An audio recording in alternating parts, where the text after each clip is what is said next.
Hello, everyone. Welcome to ETM 521, Culturally Reflective Instruction. I'm Tom Riddle, and I'll be working with you over the next 8 weeks as we explore this topic and see how we can make our lessons, our classrooms, and our workplaces more culturally responsive to our students and our colleagues. Let's take a second to look at the structure of this course. Just like all the other courses in this McDaniel program, there's 4 modules, each one 2 weeks. The first thing I'd look at, and we'll point out later, is the course guide in the module pages, and that'll help you with the structure of the course. Also, just like other courses in this program, you're responsible for 2 to 3 discussion boards for each module. Remember that in each discussion board thread, you're responsible for your initial post, and then you're responsible for responding at least 2 times. So you should have 6 to 9 posts for each module based on the number of threads. Your grade for that is based on both the quantity and the quality of your responses. There's 3 deliverables or 3 big assignments in this course. 1 in the first module, 1 in the second module, and the one that will start in the third module and finish in the fourth. The 2 texts for this course are Culturally and Linguistically Responsive Teaching and Learning by Holly and Listening Leader by Saphir. Before we get into the course makeup, let's review a few ideas that you're going to look at in this first module. First of all is the idea of vabbing, and this is explained in Holly's book. This will be pretty important throughout the whole course, but especially in your first assignment for Module 1. So what is vabbing? There's 4 key traits for Holly when we're vabbing or looking at student behavior and making our students feel welcome into our classroom. The first is validation. So how do we legitimize home culture and language? How do we recognize that it hasn't been done in the past? And how do we recognize that this has also led to some of the structural barriers that we have in place for our students, or that are in place for our students? And how do we break those down? The second is affirmation, or affirming our students. How do we reverse those stereotypes? How do we provide alternate perspectives? How do we show the other side? That means in behavior, but that also means in the materials, that also means in our curriculum. But how do we also help our students sift through the information that they're going to see in society and in our educational resources that present those biases? How do we help them navigate through that so they know the truth? The third thing is building. It's all about relationships, investing in your students. Knowing our students, knowing their behavior, and working with their behavior to get them to know them better and build rapport. And the last thing is bridging. It's helping them develop skills. Those are the academic skills that they need, but also the social skills. These are the skills that they'll need not just for our classroom, but also for society as well after they graduate. Part of bridging is also being honest with them and discussing what barriers they may face after they graduate, or what barriers they'll face in the real world, and how do we help them navigate that.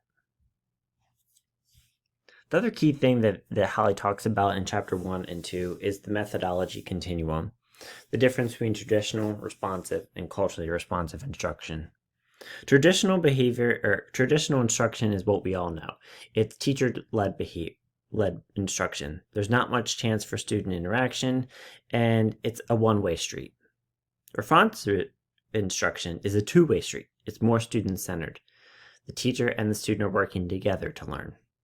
Culturally responsive instruction is the same thing as responsive instruction, but now we're adding in things that not only build and bridge behavior, but also validate and affirm students' home culture and language.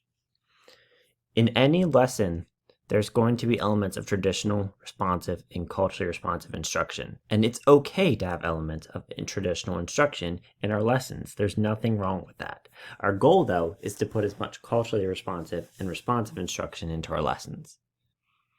In Module 1, your assignment will be to look at some of the actions that you do on a daily basis when you're teaching a lesson and think about what is the behavior that you are doing. And does that behavior show that you are validating, affirming, building, or bridging? And where would you rate it on the continuum of traditional, responsive, or culturally responsive instruction? Another key idea to think about as we go into this module comes from Saphir. And Saphir talks to us about data. So one of the key things that when we're being a good listening leader is what is the data that we're looking at to make good decisions? Saphir starts off this discussion by quoting educational theorist James Popham, who focuses a lot on assessment in his work. And one of the things that he says is that we're using the wrong tests to make the most important educational decisions. I don't know if we're using the wrong tests, but we're certainly not using the best data or looking at the best data. And that definitely has an effect on how are we creating more culture responsive classrooms. So Saphir says that we can break data down into 3 different realms. There's the satellite data. That's the big data. That's like our SAT scores, our state assessment scores. The problem with that data is that we can't respond to it very easily. We get it once a year. It's a single snapshot. Unfortunately, in education, as you all know, we rely on this data a little bit too much. Then there's the map level data. This is the data that helps us to identify some of the more specific skills that students have, or the skills that students may have gaps in. We might gather this data on unit assessments, or end of course assessments, or some of those bigger summative assignments. We can respond to this data, but again, it's not as easy to respond because it's more of a culmination.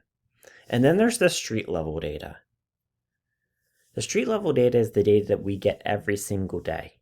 It could be something as simple as an exit ticket or formative assessment, but we can also dive deeper and listen to our students and look at what does their body language tell us, what does their behavior tell us, and what does that tell us about what is happening in our classrooms and what we're doing with teaching and learning.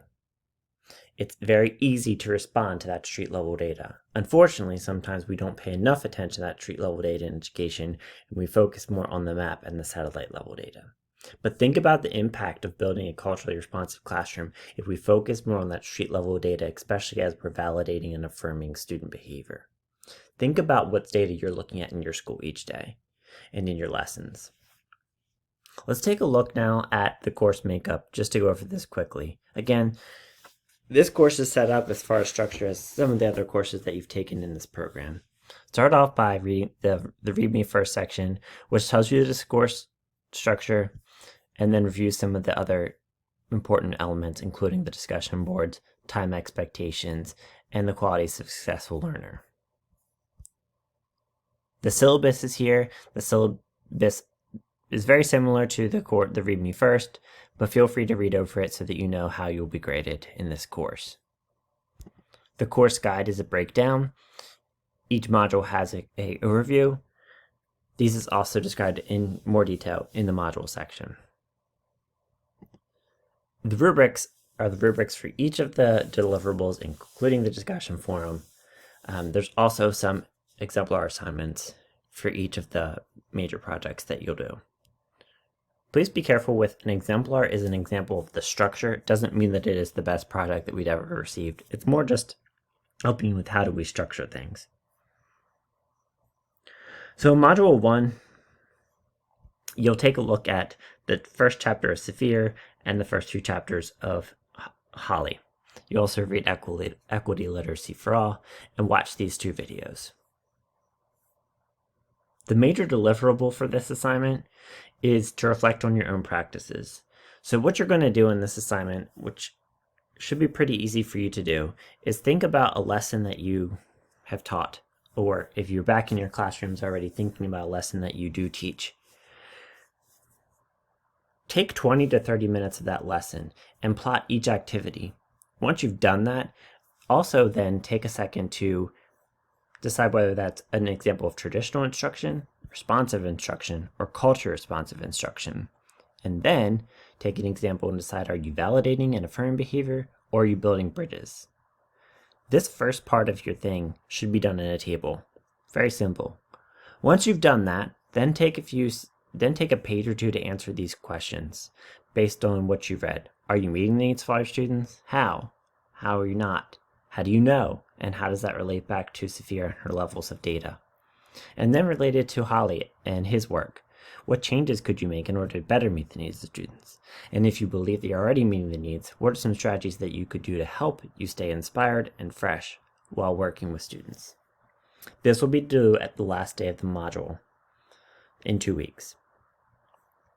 Also, don't forget about the discussion board. Remember, there'll be 3 posts for each discussion board or each module.